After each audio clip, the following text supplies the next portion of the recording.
Assalamu alaikum wa rahmatullahi wa barakatuh mes chers frères et sœurs. La dernière fois donc nous avions abordé le sujet du Mawlid et concernant donc la célébration de la naissance du prophète sallallahu alayhi wa sallam, Ibn Hajar a dit vraiment quelque chose de très beau à ce sujet. Il a dit oui, dans le sens technique, bien sûr qu'il s'agit de bid'a, car encore une fois, c'est une chose qui n'a jamais été faite, donc oui, techniquement, c'est une bid'a. Cependant, si en ce jour, cela permet aux gens de se rassembler, faire de la charité, faire des salawats sur le prophète sallallahu alayhi wa sallam, faire du zikir, cela devient alors dans ce cas bid'a hasana. Et donc Ibn Hajar dit, où est-ce qu'il y aurait un problème là-dedans? Où est le mal de faire revivre dans le cœur des gens l'amour du prophète sallallahu alayhi wa sallam, du moment que cela est fait d'une bonne manière? Et donc, l'école qui autorise cela dit par exemple que le prophète sallallahu alayhi wa sallam a dit « Je suis né un lundi, et donc je jeûne ce jour-là ». Et donc ils disent que le prophète sallallahu alayhi wa sallam voulait commémorer le jour où il est né. Et c'est vrai, nous jeûnons les lundis et les jeudis, parce que c'est sunnah. Y a-t-il quelque chose de mal là-dedans? Bien sûr que non. Et donc concernant le Mawlid, c'est la même chose, voici donc ce qu'ils vont dire. Il y a aussi par exemple l'histoire du Ashura, mes chers frères et sœurs, lorsque les Yaouds par exemple célébraient ce jour où Moussa alayhi salam les a sauvés. Et le prophète sallallahu alayhi wa sallam a dit « C'est donc pour cela que vous faisiez cela, nous avons plus de droits que vous concernant Moussa alayhi salam. » Et donc la question qui arrive souvent, c'est jusqu'où peut-on aller avec tout ceci? Par exemple, mes chers frères et sœurs, lorsque le mois de Ramadan est sur le point d'arriver, qu'est-ce que les gens font dans toutes les mosquées du monde? Ils commencent déjà à faire des khutbahs concernant le Ramadan, qui arrive à grands pas afin de préparer les gens pour ce mois béni. Mais est-ce que le prophète sallallahu alayhi wa sallam faisait des khutbahs concernant le Ramadan 3 semaines avant le début du mois de Ramadan? D'après ce que nous savons, non, il ne le faisait pas. Et est-ce que les Sahaba ont fait cela? Eux non plus n'ont jamais fait ça. Ou encore, lorsque c'est le mois de Muharram qui arrive et que nous allons entrer dans une nouvelle année hijri, qu'est-ce qu'il se passe? Il y a souvent des rappels sur la hijra, n'est-ce pas? Afin que l'on comprenne tous l'importance de la hijra. Et donc la question qui arrive souvent, c'est jusqu'où peut-on aller avec tout ceci? Le problème, mes chers frères et sœurs, c'est que nous sommes arrivés à un tel point que par exemple, si des personnes décident de faire des rappels sur le prophète sallallahu alayhi wa sallam, sur sa vie, ce qu'il a fait, etc., le jour du Mawlid, que va-t-il se passer? Malheureusement, il va toujours y avoir des personnes qui vont venir et dire « Qu'est-ce que tu fais donc? Pourquoi fais-tu ça aujourd'hui? Tu ne sais donc pas que c'est bid'a? Si vous faisiez ce rappel n'importe quel autre jour de l'année, masha'Allah. Mais si vous le faites ce jour-là, c'est un problème selon bien évidemment certaines personnes dont nous ne citerons pas les noms. Mais vraiment mes chers frères et sœurs, ce genre de réaction ne peut être qu'irritant et contre-productif surtout. Si un frère, une sœur a fait un rappel ce jour-là pour l'amour du prophète sallallahu alayhi wa sallam, et alors Ya'ni, qu'est-ce que cela fait? Y a-t-il un problème avec ça? Ce genre de réaction est vraiment extrême et cela ne peut que refroidir les gens de la religion. Le fait est, mes chers frères et sœurs, qu'il est important de rappeler que même Ibn Taymiyyah était beaucoup plus ouvert d'esprit concernant ce sujet. Il n'était pas dur et strict à propos du Mawlid. Yani, vous n'avez qu'à lire ce qu'a écrit Ibn Taymiyyah et il a dit « Il pense que c'est bid'a et que cela ne doit pas être fait », mais qu'est-ce qu'il dit ensuite? Il dit « Cependant, il y a de fortes chances que la majorité des personnes qui vont célébrer le Mawlid recevront une récompense d'Allah subhanahu wa ta'ala pour leurs bonnes intentions. » Et c'est Ibn Taymiyyah qui dit ça.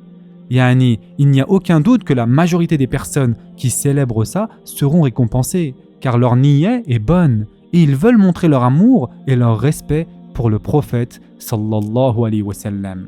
Cependant, je n'aime pas cela, et ceci est mon opinion. Voici ce que dit Ibn Taymiyyah. Comme vous pouvez le constater dans les propos de Ibn Taymiyyah, il n'est pas dur et strict et n'essaye pas de chercher à gagner une bataille intellectuelle. Tout au contraire, il est doux et compréhensif. Yani, il dit « Moi personnellement, je n'aime pas cela. Ça ne devrait pas être fait. Mais cependant, la majorité des gens qui le font seront sûrement récompensés par Allah subhanahu wa ta'ala. » Et les propos d'Ibn Taymiyyah, mes chers frères et sœurs, sont tellement sensés ici. C'est vrai que d'un côté, si on laisse tout passer, il y aura tellement de changements que nous ne reconnaîtrons plus la religion. Et de l'autre côté, il y a cette zone grise, comme nous l'avons dit, que pratiquement partout dans le monde, quelques semaines avant le mois de Ramadan, il y aura des rappels sur le Ramadan afin de préparer les gens pour ce mois béni. Et ça aussi techniquement c'est bid'a, parce que cela n'a jamais été fait par notre prophète sallallahu alayhi wa sallam ni les compagnons. Yani, est-ce que vous arrivez à comprendre ici, mes chers frères et sœurs, si quelqu'un décide de faire la même chose avec le Mawlid, pourquoi cela devrait être problématique? Les problèmes arrivent lorsque cela devient hors de contrôle et que les gens commencent à dépasser les limites de ce qui est convenable et autorisé en islam. Et il est aussi important de dire qu'il y a ce groupe de personnes ultra-extrémistes qui sont sur leur propre opinion de bid'a. Et à cause de cela, ils vont dire des choses qui sont bid'a que la majorité des musulmans moyens vont se dire « mais vous rigolez avec nous, c'est une blague ». Mais ces gens-là sont tellement captivés par la définition littéraire de bid'a que tout devient bid'a.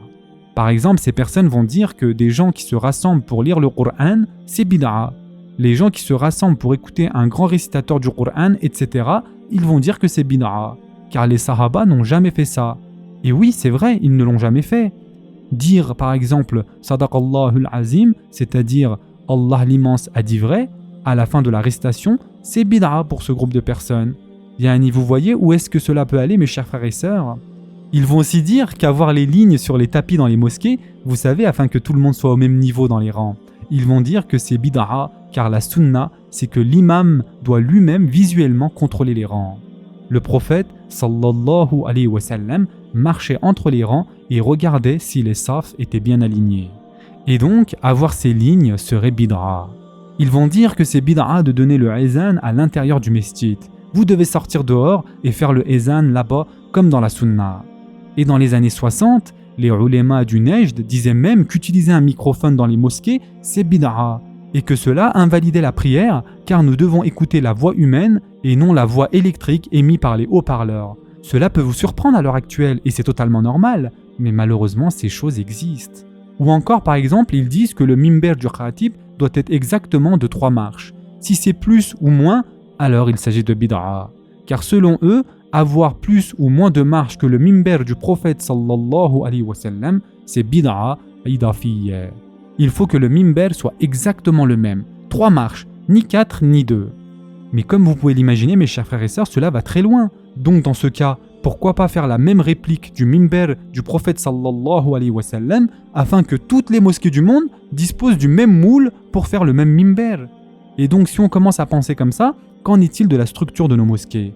Yani, jusqu'où pouvons-nous aller comme ça? Donc, mes chers frères et sœurs, il est important de réaliser que bid'a idafiyya est une zone grise. Yani, on part sur quelque chose qui existait déjà en islam, mais on rajoute quelques petites choses en plus. Certains ulémas ont dit qu'il s'agit parfois d'une bonne bid'a et que c'est autorisé, et de l'autre côté, nous avons des ulémas qui disent non. Nous devons rester sur les sources et ne rien modifier. Et même parmi ces ulémas conservateurs, le spectre est très large. Beaucoup d'entre eux vont faire des choses que les salafs ne faisaient pas. Et il n'y a aucun problème, encore une fois, là-dedans. On va s'arrêter ici pour aujourd'hui. En attendant, prenez soin de vous mes chers frères et sœurs, et à très prochainement, Inch'Allah.